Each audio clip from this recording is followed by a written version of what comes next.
जय हिंद everyone, welcome back to our channel Avnish Navodaya classes. Last class में हमने सिंपल प्रेजेंट टेंस कंप्लीट किए थे और उनके कुछ क्वेश्चंस किए थे और मैंने आपको टेलीग्राम चैनल पर उसके कुछ क्वेश्चंस भी सेंड किए थे। अगर आप लोगों ने नहीं देखे हो तो लास्ट वीडियो भी लगाई है हमारी और टेलीग्राम चैनल पर क्वेश्चंस भी लीजिए और किसी को डाउट हो तो कोई भी पूछ सकता है। इसके अलावा आज हम 10th चैप्टर का नेक्स्ट टेंस स्टार्ट करने जा रहे हैं जो है कंटिन्यूअस टेंस। तो हम स्टार्ट करते हैं, ज्यादा टाइम मैं आपका नहीं लूंगी। कंटिन्यूअस टेंस कौन सी होती है? कंटिन्यूअस, अगर कहीं पे वर्ड लिखा हुआ आ रहा है ना कंटिन्यूअस ग्रामर में, तो यहाँ पे आप समझ जाइए कि यहाँ पे क्या लगा होगा, आईएनजी फॉर्म यूज होगी। क्या होगी? ING form. हमेशा आईएनजी फॉर्म किसके साथ आती है? वर्ब की फर्स्ट फॉर्म के साथ। जैसे कि अगर मैं लिखती हूँ यहाँ पे वर्ब की फर्स्ट फॉर्म गो और इसमें आईएनजी लगा दूँ तो इस वर्ड को मैं कह सकती हूँ कि ये कंटिन्यूअस बन चुका है। ठीक है, वर्ब की फर्स्ट फॉर्म में जब हम आईएनजी लगा देते हैं तो वो कौन से फॉर्म में कन्वर्ट हो जाता है? हमारा कंटिन्यूअस फॉर्म में कन्वर्ट हो जाता है। ठीक है, तो कंटिन्यूअस फॉर्म हमारी ये हो जाती है। अब हमें सबसे पहले कंटिन्यूअस पढ़ने के लिए पहले कौन से कंटिन्यूअस पढ़ेंगे? हम प्रेजेंट कंटिन्यूअस। ठीक है, प्रेजेंट कंटिन्यूअस, सॉरी कंटिन्यूअस। ठीक है, तो प्रेजेंट कंटिन्यूअस की पहचान क्या होती है? सबसे पहले ये देखते हैं कि प्रेजेंट टेंस में इसमें क्या क्या लगता है। तो प्रेजेंट टेंस में इसमें हमारे इज, आर या एम, इज, आर या एम और वर्ब की फर्स्ट फॉर्म में आईएनजी। ठीक है, इज, आर या एम और वर्ब की फर्स्ट फॉर्म में हमेशा क्या लगता है? आईएनजी लगता है। तो प्रेजेंट कंटिन्यूअस की पहचान क्या होती है? पहचान ये होती है कि इसमें इज, आर, एम आएगा, वर्ब की फर्स्ट फॉर्म आएगी और वर्ब की फर्स्ट फॉर्म में आपके आईएनजी लगा होगा। अब इसको बनाने का पैटर्न देख लेते हैं हम। सबसे पहले इसमें हम क्या लगाते हैं? सब्जेक्ट। पहले हम क्या लगाएंगे? सब्जेक्ट लगाएंगे, फिर इज, आर या एम का यूज करेंगे, उसके बाद वर्ब की फर्स्ट फॉर्म में आईएनजी लगेगा। ठीक है, उसके बाद हम क्या लगाते हैं? हम लगाते हैं ऑब्जेक्ट। और मैंने आपको बताया था कि लास्ट में क्या लगता है? हमेशा फुल स्टॉप। पहली बात तो यहाँ पे हम ये किस चीज का लिख रहे हैं? अफर्मेटिव का। ठीक है, अफर्मेटिव का ये पैटर्न मैंने आपको दिया है। अफर्मेटिव के पैटर्न में सबसे पहले क्या आता है? सबसे पहले सब्जेक्ट आता है, सब्जेक्ट के बाद इज, आर, एम आता है, उसके बाद वर्ब की फर्स्ट फॉर्म में आईएनजी लगा होगा, फिर ऑब्जेक्ट होगा और लास्ट में आपका फुल स्टॉप होगा। तो ये आपका फॉर्मूला हो गया किसका? अफर्मेटिव। किसके अफर्मेटिव है? ये प्रेजेंट कंटीन्यूअस के। किसके हैं ये? प्रेजेंट कंटीन्यूअस के। तो देख लेते हैं, एक एग्जांपल देख लेते हैं हम यहाँ पे अपना। एग्जांपल हमारा क्या होगा? जैसे सब्जेक्ट, पहले मैंने सब्जेक्ट ले लिया ही। ठीक है, ही की जगह आप कोई भी सब्जेक्ट ले सकते हो। हम एक एग्जांपल ले रहे हैं, फिर उसके बाद हमने ले लिया इज, आर, एम में। तो ही के साथ क्या यूज होता है? इज यूज होता है। ही के साथ हमेशा क्या यूज होता है? इज यूज होता है। ठीक है, उसके बाद फिर अब दूसरा देखो, फिर क्या लगता है हमारा? वर्ब। वर्ब मैंने क्या लगाई? कोक। पहले मैंने वर्ब क्या लगाई? कोक। कोक वर्ब की कौन सी फॉर्म होती है? फर्स्ट। ठीक है, सेकंड फॉर्म क्या होती है? कोक्ड होती है और थर्ड फॉर्म भी कोक्ड होगी। ठीक है, अब वर्ब की फर्स्ट फॉर्म में आईएनजी लगाओ। तो वर्ब की फर्स्ट फॉर्म आपने ये लिखी, अब आपने क्या लिखा है इसमें? आईएनजी। आईएनजी तो क्या बन गई? कुकिंग। तो पहले सब्जेक्ट लगाया ही, फिर उसके बाद इज, आर, एम में से इज, ही के साथ हमेशा इज आता है और फिर कुक वर्ब की फर्स्ट फॉर्म हो गई, इसमें हमने आईएनजी ऐड कर दिया। इसके बाद हमारा ऑब्जेक्ट, तो वो क्या बना रही है? वो बना रही है खाना, मतलब फूड, और लास्ट में क्या लगा देंगे आप? Full stop. तो ये आपका एक हो गया कि आपका एक एग्जांपल हो गया कि ये किसका है। अब देखो पहचानना क्या होगा। अगर यहाँ पे सिंपल सा देखो, बहुत सिंपल होते हैं ये, इज, आर, इज या आर या एम आ रहा है तो लिख दिया प्रेजेंट। ठीक है, आईएनजी आ रहा है तो क्या लिख दिया हमने? कंटीन्यूअस। ठीक है, कंटीन्यूअस, और आगे लिख दिया टेंस। पहचान लिया हमने। कैसे पहचाना? अगर इज, आर या एम आ जाए, इज, आर या एम, इज, आर, एम जिसमें भी आते हैं वो कौन से होते हैं? प्रेजेंट होते हैं।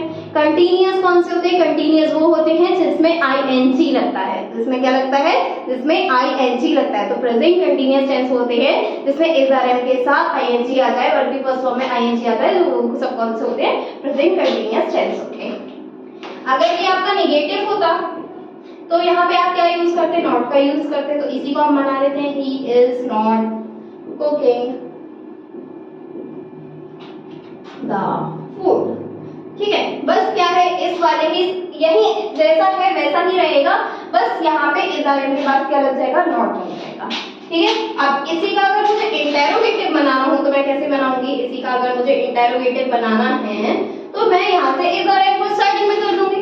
हमें पता है कि हमें जब भी कभी इंटेरोगेटिव बनाना होता है तो क्या करते हैं, या तो हमारा क्वेश्चन वर्ड होगा तो क्वेश्चन वर्ड से स्टार्ट करेंगे, और अगर हमारे पास क्वेश्चन वर्ड नहीं है तो हम क्या करते हैं, हम ये हेल्पिंग वर्ब को स्टार्टिंग में लिख लेते हैं। स्टार्टिंग में कैसे लिखेंगे, जैसे यहाँ पे हेल्पिंग वर्ब मेरी क्या है, इज, तो मैंने लिख दिया पहले इज, ठीक है। उसके बाद फिर सब्जेक्ट ही, इज ही, ठीक है। नॉट तो हटा दो क्योंकि नेगेटिव नहीं है, बाकी लगाने को लगा भी सकते हैं, कोई ऐसा जरूरी नहीं है। फिर उसके बाद आएगा कुकिंग, फिर आ जाएगा आपका द फूड, ठीक है। तो ये आपका किसका हो गया, ये लास्ट में आपका फुल स्टॉप नहीं आएगा, आपका आएगा क्वेश्चन मार्क। तो ये आपका किसका हो गया, क्या हो गया आपका इंटेरोगेटिव। तो सबसे पहली पहचान मेन याद रखने वाली बात क्या है कि कंटीन्यूअस टेंस वो होते हैं जिसमें वर्ब की फर्स्ट फॉर्म में आईएनजी लगता है। प्रेजेंट कंटीन्यूअस में हमेशा क्या लगता है, इज आर एम लगता है। तो इज आर एम के साथ वर्ब की फर्स्ट फॉर्म में आईएनजी अगर ये आ रहा है तो ये कौन सी टेंस हो जाएंगे आपके, ये हो जाएंगे प्रेजेंट कंटीन्यूअस टेंस। ये इनकी पहचान हो गई। इसको बनाने का फार्मूला अफर्मेटिव, नेगेटिव, इंटेरोगेटिव मैंने आपको सब बता चुकी हूं। Subject is are am, verb की फर्स्ट फॉर्म में आईएनजी, ऑब्जेक्ट और लास्ट में फुल स्टॉप। यही अगर हम अफर्मेटिव और नेगेटिव की बात करेंगे तो नेगेटिव में इज आर एम के बाद नॉट लग जाएगा और इंटेरोगेटिव में इज आर एम को स्टार्टिंग में लिखेंगे और फिर आपका सब्जेक्ट आ जाएगा। ठीक है, इतना समझ में आ गया होगा आई होप आपको। और इसका आप स्क्रीनशॉट ले लीजिए, उसके बाद मैं आपको आगे बताती हूँ। अब हमारा कंटीन्यूअस में प्रेजेंट कंटीन्यूअस तो हमारा हो गया। अब कौन सा आएगा हमारा, पास्ट कंटीन्यूअस। अब हमारा क्या आएगा, पास्ट कंटीन्यूअस। ठीक है, तो पास्ट कंटीन्यूअस में क्या होता है, पास्ट कंटीन्यूअस में हम क्या लगाते हैं, पास्ट कंटीन्यूअस में हम लगाते हैं वाज वर। ठीक है, पास्ट कंटीन्यूअस में क्या लगाते हैं, पास्ट कंटीन्यूअस में हम लगाते हैं वाज वर। बाकी सब कुछ वैसी का वैसी वाज या फिर वर का आप यूज करेंगे। और वर्ब की फर्स्ट फॉर्म में हमेशा की तरह क्या लगेगा, आईएनजी लगेगा। ठीक है, कंटीन्यूअस का मतलब ही यही है, सबसे आसान हो गई पहचानने कंटीन्यूअस टेंस, क्योंकि यहाँ पे हमें इज आर एम प्रेजेंट में मिल जाएगा। ठीक है, वाज वर हमें कहाँ मिलेगा, वाज वर हमें मिलेगा पास्ट में, और फ्यूचर में मिलेगा हमें will be and shall be. ठीक, वाज वर के साथ अगर आईएनजी आ रहा हो, वाज वर के साथ अगर आईएनजी आ रहा हो तो ये कौन सा हो जाएगा, ये आपका हो जाएगा पास्ट कंटीन्यूअस। ठीक है, पास्ट कंटीन्यूअस। अफर्मेटिव देखते हैं इसका। अफर्मेटिव में क्या होगा, सबसे पहले सब्जेक्ट, फिर उसके बाद वाज या वर में से कोई भी एक चीज होगी। ठीक है, फिर आपके पास क्या होगा, वर्ब की, क्या हो रहा है ये, वर्ब की फर्स्ट फॉर्म में आईएनजी, उसके बाद फिर ऑब्जेक्ट और लास्ट में आपका फुल स्टॉप। ठीक है, अगर यही आपका नेगेटिव होगा तो नेगेटिव में क्या होगा, पहले सब्जेक्ट, फिर वाज वर, फिर नेगेटिव है तो हमेशा की तरह नॉट, फिर वर्ब की फर्स्ट फॉर्म, फिर आईएनजी और लास्ट में ऑब्जेक्ट और उसके भी लास्ट में क्या, फुल स्टॉप। ठीक है, ये हमारा हो गया कौन सा, नेगेटिव। अब इसी को इंटरोगेटिव बनाना है। देखो बहुत सिंपल है, बहुत ज्यादा एक बार में समझ में आने वाली चीज है। वाज वर को स्टार्टिंग में कर दो, वाज या वर, ये तो स्टार्टिंग में आ गया, फिर इसकी जगह क्या चला गया, सब्जेक्ट। मान लो कि रिप्लेस कर दिया आपने इसे। ठीक है, वाज वर, उसके बाद सब्जेक्ट, सब्जेक्ट के बाद आपका नॉट हम हटा देंगे क्योंकि, और जरूरी नहीं कि हटाए, लगा भी सकते हैं। फिर वर्ब की फर्स्ट फॉर्म में आप आईएनजी लगाएंगे, ऑब्जेक्ट लगाएंगे और लास्ट में आपका क्वेश्चन मार्क। ठीक है, एग्जांपल देख लेते हैं इन तीनों के। अफर्मेटिव का एग्जांपल क्या होगा, अभी हमने लास्ट एग्जांपल में इज आर एम लगाया था, अब हमें क्या करना है, वाज वर का यूज करना है। तो जैसे मैंने लिखा राम, राम वाज। ठीक है, राम, राम, राम एक क्या हो गया, सब्जेक्ट हो गया। उसके बाद क्या लगाना है, हमें वाज लगाना है। वाज वर में से राम एक सिंगुलर है, सिंगुलर के साथ हम वाज लगाते हैं और वर हमारा हमेशा प्लूरल के साथ लगता है। ठीक है, तो राम वाज। ठीक है, राम वाज कहाँ, अब राम क्या कर रहा है, Ram was writing a letter. ठीक है, राम ने क्या लिख रहा है, पत्र लिख रहा है। अब इसी का नेगेटिव बनाओ तो नॉट ऐड कर दो बस, Ram was not writing a letter. ठीक है, Ram was not writing a letter. तो ये आपका क्या हो गया, नेगेटिव हो गया। अब इसमें से वाज को बाहर ले आओ, तो लिए हमने वाज को बाहर, फिर लिखा राम। ठीक है, फिर उसके बाद राइटिंग अ लेटर। ये आपका क्या होगा, ये आपका हो गया, ये आपका हो गया इंटरोगेटिव। यही हो गए आपके पास्ट कंटीन्यूअस टेंस। ठीक है, बहुत सिंपल है, देखो शॉर्ट में बिल्कुल पढ़ना है हमें, हमारे पास टाइम नहीं है, मुझे बहुत सारा सिलेबस कराना है आपको, और ये बहुत कम टाइम में आपको सीखना भी पड़ेगा, तो बहुत कम टाइम में सीखने के लिए शॉर्ट में पढ़ना पड़ेगा। बिल्कुल शॉर्ट में मैं आपको पढ़ाऊंगी, बिल्कुल आसानी से समझ में आएगा, एक बार में समझ में आएगा। ठीक है, इसका आप स्क्रीनशॉट ले लीजिए, फिर मैं आपको फ्यूचर कंटीन्यूअस पढ़ाती हूँ।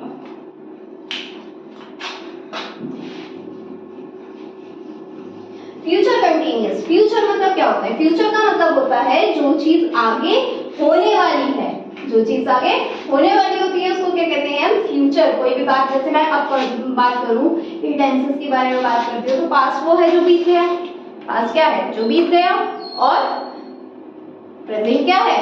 जो अब चल रहा है। फ्यूचर क्या है? जो आने वाला है। तो हम किसकी बात कर रहे हैं? आने वाले की बात कर रहे हैं, तो future continuous tense.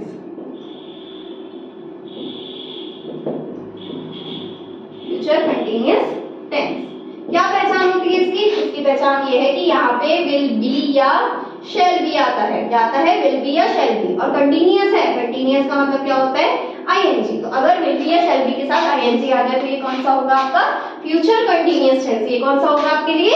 Future continuous tense. अब इसका पहले अफर्मेटिव देख लेते हैं।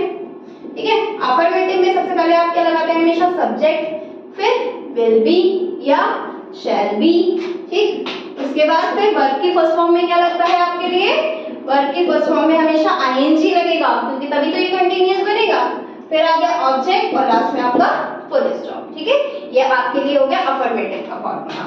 फिर आता है हमारा नेगेटिव का फॉर्मूला। नेगेटिव में क्या आता है? सब्जेक्ट, फिर विल बी या शैल बी। ठीक है, ऐसे लिख लो या ऐसे लिख लो, बात एक ही है। ठीक, उसके बाद फिर क्या लगाएंगे? नेगेटिव है तो नॉट। बस कुछ नहीं करना बेटा, बस नॉट लगाना है इधर आपको। यहाँ पे आपको क्या करना होता है? सिर्फ अपने फॉर्म्स को या अपनी हेल्पिंग वर्ब्स को यहाँ पे करा करना है। स्टार्टिंग में नॉट लगेगा, नॉट के बाद क्या आएगा? वर्ब की फर्स्ट फॉर्म में आईएनजी, उसके बाद ऑब्जेक्ट और लास्ट में आपका फुल स्टॉप। ठीक है, इंटरोगेटिव देखेंगे। इंटरोगेटिव कौन से होते हैं हमारे? इंटरोगेटिव वो होते हैं जिनके लास्ट में क्या लगा होता है? हमेशा क्वेश्चन मार्क लगा होता है, और हेल्पिंग वर्ब हमेशा स्टार्टिंग में आ जाती है या क्वेश्चन वर्ड स्टार्टिंग में होता है। तो विल या शैल, विल या शैल को हम कहाँ लेकर आएंगे? स्टार्टिंग में लेकर आएंगे। फिर हम सब्जेक्ट लगाएंगे, उसके बाद बी लगाया जाएगा, फिर वर्ब की फर्स्ट फॉर्म में आईएनजी होगा, फिर ऑब्जेक्ट होगा, और लास्ट में आपके लिए क्या मिलेगा? आपको इंटरोगेटिव साइन। तो ये आपका किसका फॉर्मूला हो गया? इंटरोगेटिव का हो गया। कौन से इंटरोगेटिव है ये? फ्यूचर कंटीन्यूअस टेंस के। कैसे पहचाना है फ्यूचर कंटीन्यूअस है? क्योंकि इसमें विल बी और शैल बी आता है। ठीक है, इतनी बात आपको समझ में आए? इनके एग्जांपल देख लेते हैं। Ram will, Ram will. ठीक है, फिर क्या आना है? Be, Ram will be. फिर वर्ब की फर्स्ट फॉर्म क्या आएगी? राइट। फिर उसमें आईएनजी जोड़ो तो क्या बन गया? राइटिंग। ठीक है, आप लेटर आपका क्या हो गया? ऑब्जेक्ट और लास्ट में ये आपका क्या हो गया? आपका अफर्मेटिव का एग्जांपल है। कैसे अफर्मेटिव? फ्यूचर कंटीन्यूअस, जो विल बी है तो फ्यूचर, और कंटीन्यूअस मतलब आईएनजी। ठीक है, उसके बाद फिर राम, फिर विल। ठीक है, यहाँ पे थोड़ी सी मिस्टेक हो गई है, यहाँ पे नॉट बी होगा, बी नॉट नहीं होता, नॉट बी होता है। ठीक है, नॉट बी। तो will not be writing a letter. ठीक, ये क्या हो गया आपका? ये हो गया आपका नेगेटिव का एग्जांपल। अब इसको हम अगर इंटरोगेटिव में कन्वर्ट करेंगे तो will Ram be writing a letter. ये किस चीज का हो गया? आपका फ्यूचर का एग्जांपल हो गया। तो मैंने आपको इतने देर में सारे के सारे कंटीन्यूअस पढ़ा दिए और आपको पता भी नहीं चला। बस इसी तरीके से हमें फास्टली अपने सिलेबस को बहुत जल्दी निपटाना है। इसका आप स्क्रीनशॉट ले लीजिए, फिर मैं आपको एक दो क्वेश्चंस करा देती हूँ। और इससे पहले मैं आपको थोड़ा सा इसे शॉर्ट में एक्सप्लेन कर देती हूँ ताकि आपकी कंफ्यूजन खत्म हो जाए।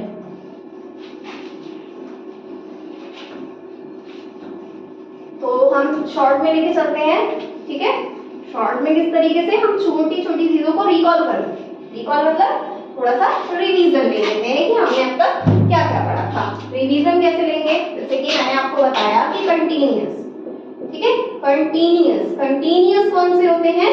जिसमें वर्ब की फर्स्ट फॉर्म में आईएनजी लगाओ। अगर कहीं पे भी कंटीन्यूअस वर्ड लिखा है तो आप समझ जाएंगे कि यहाँ पे वर्ब के फर्स्ट फॉर्म में क्या लगा होगा, हमेशा आईएनजी लगा होगा। ठीक, इसके बाद हम क्या देखेंगे, इसके बाद हम देखेंगे कि क्या करना है हमें। जैसे कि यहाँ पे दे रखा है प्रेजेंट, यहाँ दे रखा है पास्ट और यहाँ दे रखा है फ्यूचर, और इनके आगे लगा दिया क्या, कंटीन्यूअस, कंटीन्यूअस और कंटीन्यूअस। तो अब इनकी पहचान बता दो। तो प्रेजेंट कौन से होते हैं, जिसमें इज आर एन लगता है, इज आर या एन, ठीक है। और पास्ट कौन से होते हैं, जिसमें वॉज या वर लगता है, ठीक है। वॉज वर वाले कौन से होते हैं, पास्ट। और फ्यूचर कौन से होते हैं, फ्यूचर जिसमें विल या शैल बी लग जाता है, ठीक, शैल बी लग जाता है, ठीक। अब यहाँ पे सबके आगे कंटीन्यूअस लिखा है, सिंपल सी चीज है, सबके आगे वर्ब की फर्स्ट फॉर्म में आईएनजी लगा दो। क्या बन गया ये हमारा कंटीन्यूअस टेंस बन गया, present continuous, past continuous and future continuous, ठीक है। ये आपको शॉर्ट में, बहुत शॉर्ट में आपको ये याद करना है। अगर आप यही याद कर लेना तो ही बहुत हो जाएगा। इतना भी याद कर लेना, बहुत आराम से पहचान सकते हो, बहुत आराम से। अब मैं आपको इसके कुछ एग्जांपल्स दे देती हूँ। एग्जांपल से स्टार्ट करते हैं। पहला एग्जांपल, जैसे कि मैं आपको ना क्या करूँगी कि मैं 5 सेंटेंस लिखूंगी, उन 5 में से आपको पहचानना है कि कौन सा पास्ट है, कौन सा प्रेजेंट है और कौन सा फ्यूचर है, ठीक है। करें स्टार्ट।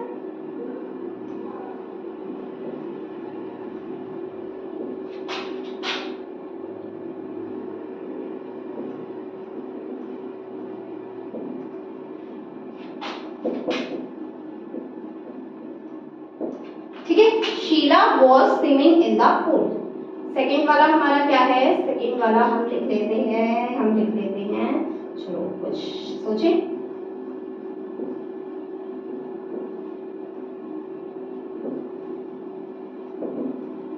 मनदीप वॉज क्राइंग, ठीक है। फिर थर्ड हम लिख देते हैं,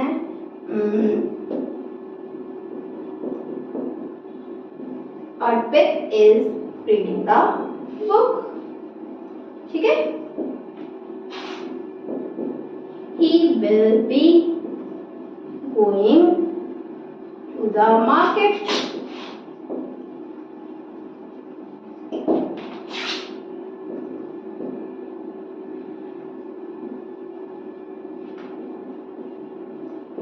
Ram is admitting in the hospital. ठीक है, ये सब क्या हो गया हमारे 5 मैंने आपको एग्जाम्पल दे दिए, ठीक है। 5 एग्जाम्पल मैंने आपको दिए हैं टेंस के। अब आपको पहचानना है कि कौन सा टेंस है। बहुत सिंपल है, देखो अगर यहाँ पे वॉज लगा है तो ये कौन सा हो गया आपका, पास्ट। कौन सा हो गया आपके लिए, ये पास्ट हो गया। फिर उसके बाद हमारे पास वर्ब की फर्स्ट फॉर्म ये हो गई, और इसके साथ क्या जुड़ा हुआ है, आईएनजी जुड़ा हुआ है। तो जिसमें भी पास्ट में वर्ब की फर्स्ट फॉर्म में आईएनजी जुड़ा होता है वो कौन से आते हैं आपके, वो होते हैं हमारे लिए कंटीन्यूअस टेंस। वो कौन से होते हैं हमारे कंटीन्यूअस टेंस। तो ये कौन सा हो गया आपका, पास्ट कंटीन्यूअस। कौन सा हो गया ये आपके लिए, पास्ट कंटीन्यूअस, ठीक है। पास्ट कंटीन्यूअस कैसे हुआ है, जिसमें वॉज वर आता है वो कौन से होते हैं, पास्ट, और जिसमें आईएनजी लगा होता है वो होते हैं कंटीन्यूअस। तो ये कौन सा बन गया आपके लिए, पास्ट कंटीन्यूअस। अब ऐसे ही फिर यहाँ पे वॉज मिला और आईएनजी मिला, तो यहाँ पे क्या हो गया, ये भी क्या हो गया आपका, पास्ट कंटीन्यूअस हो गया, ठीक। अब यहाँ पे अर्पित इज रीडिंग द बुक, तो इज किसमें लगता है आपका, इज लगता है हमारा प्रेजेंट में, ठीक है। इस किस में लगता है, प्रेजेंट में, और आईएनजी दे रखा है तो ये किस में आ जाएगा, ये क्या हो जाएगा आपका, कंटीन्यूअस। तो ये कौन सा हो गया आपका, प्रेजेंट कंटीन्यूअस। फिर उसके बाद विल बी किस में लगता है हमारा, फ्यूचर में, ठीक है। और आईएनजी दे रखा है तो कंटीन्यूअस बन गया ये, ठीक है, फ्यूचर कंटीन्यूअस। इसके बाद फिर आपका क्या हो गया, इज किस में लगता है हमारा, प्रेजेंट में लगता है हमेशा इज, ठीक। इसके बाद फिर आईएनजी लगा तो क्या बन गया ये हमारा, बन गया ये कंटीन्यूअस। तो ये कौन सा हो गया हमारा, प्रेजेंट कंटीन्यूअस। इस तरीके से आपके क्वेश्चन दे रखे होंगे, क्वेश्चन ये लिखा होगा, 4 ऑप्शन दे रखे होंगे, उन 4 ऑप्शंस में से आपको एक पर टिक करना होगा। यही आपके पेपर में हमेशा आता है। आई होप कि आपको समझ में आ गया हो। कोई भी डाउट हो तो आप प्लीज कमेंट करके बताइएगा, और अगर मेरी वीडियो पसंद आई तो अपने दोस्तों को भी शेयर करिएगा, बाकी सबको भी शेयर करिएगा, और बोलिएगा कि हमारी वीडियो को देखें। अगर उनको भी पसंद आती है तो लाइक करें, शेयर करें, सब्सक्राइब करें हमारे चैनल को, और भी लोगों को सीखें, ठीक है। और किसी को कोई डाउट हो वो बिल्कुल बेशक वो हमसे पूछ सकते हैं। हम हमेशा आप ही के लिए खड़े हैं, आप ही के लिए हम पढ़ा रहे हैं। आपको ही जब तक समझ में नहीं आएगा तो कैसे चलेगा। हमारे RMS का एग्जाम आ चुका है, आप अपनी अच्छे से तैयारी करिए, अच्छे से सब्जेक्ट्स पर अपने फोकस करिए। इंग्लिश हमारा क्वालिफाइंग सब्जेक्ट है RMS के लिए, तो हमें बहुत ज़्यादा फोकस करना पड़ेगा। यूपी सैनिक निकालने के लिए इंग्लिश बहुत टफेस्ट लेवल पर आती है, तो यूपी सैनिक के लिए हिंदी पे बहुत ज़्यादा फोकस करना पड़ेगा। तो इतना हम आज खत्म करते हैं। नेक्स्ट वीडियो में हम अपने परफेक्ट टेंसेस को स्टार्ट करेंगे। हमारे टेलीग्राम चैनल पे मैं इसके कुछ पॉइंट्स डालूंगी, जैसे मैंने जो भी पढ़ाया है उसके बारे में, और कुछ क्वेश्चंस डालूंगी, आपको वो करने हैं। आप हमारे वीडियो के लिंक में आपको मिल जाएगा। बाकी जय हिंद, आज के लिए इतना काफ़ी है। आप सब नेक्स्ट वीडियो में आइएगा।